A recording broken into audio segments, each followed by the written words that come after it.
Welcome छात्रों। आज की कक्षा में आप लोग को जानेंगे कोशिका क्या है, कोशिका की खोज किसने किया था, कोशिका की खोज किस प्रकार हुआ था। तो आइए शुरुआत करते हैं।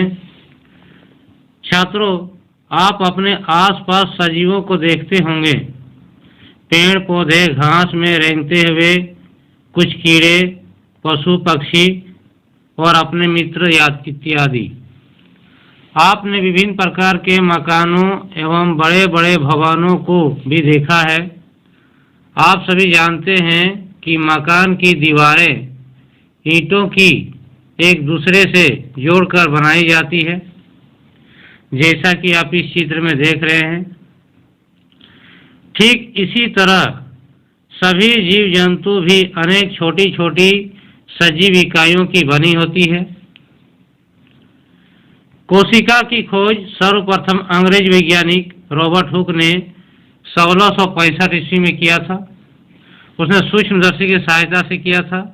रॉबर्ट हुक ने एक बैडमिंटन खेलने वाली कॉर्क की एक पतली परत को काटकर उसे सूक्ष्मदर्शी में देखा, तो उसने पाया कि यह कॉर्क की पतली काट मधुमक्खी की छत्तों की तरह दिखाई दिया है, जो इस चित्र में देख रहे हैं। इस मधुमक्खी की छत की तरह बहुत से छोटे छोटे कमरा दिखाई पड़े, जो आप देख रहे हैं।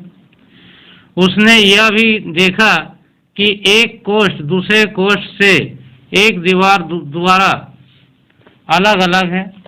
रॉबर्ट हुक ने इस प्रत्येक कमरे का नाम कोशिका दिया, जिसे अंग्रेजी में सेल कहते हैं।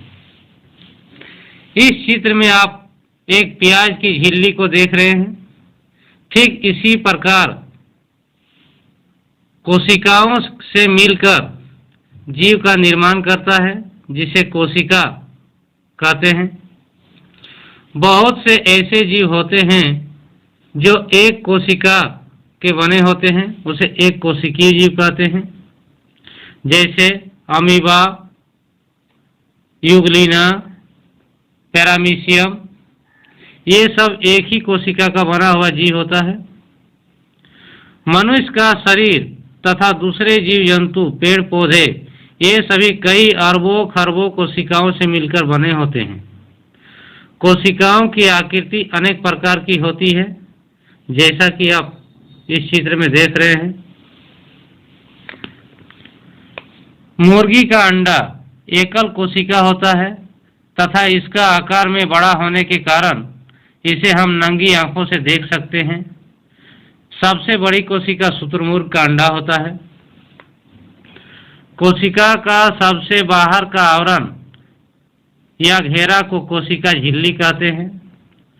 कोशिका के बीच के भाग को केंद्रक कहते हैं और केंद्रक के बीच के भाग को कोशिका द्रव्य कहते हैं।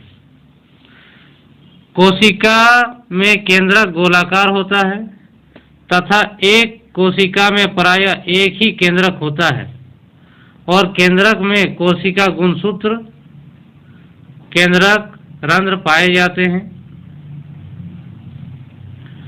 कोशिका द्रव्य एक जेली पदार्थ है जो कोशिका झिल्ली और केंद्रक के बीच में पाया जाता है। यह दानेदार, अर्ध तरल तथा अर्ध पारदर्शक होता है। इसमें माइटोकॉन्ड्रिया, गोल्जी इकाई, राइबोसोम, हरित लवक, रसधानी इत्यादि पाए जाते हैं।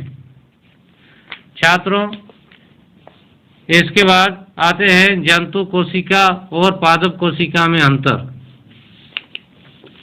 पादप और जंतु कोशिका में बहुत से अंतर पाए जाते हैं।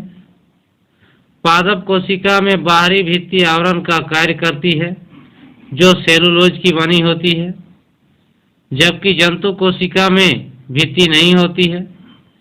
पादप कोशिका में हरित लवक पाए जाते हैं, जबकि जंतु कोशिका में नहीं होती है।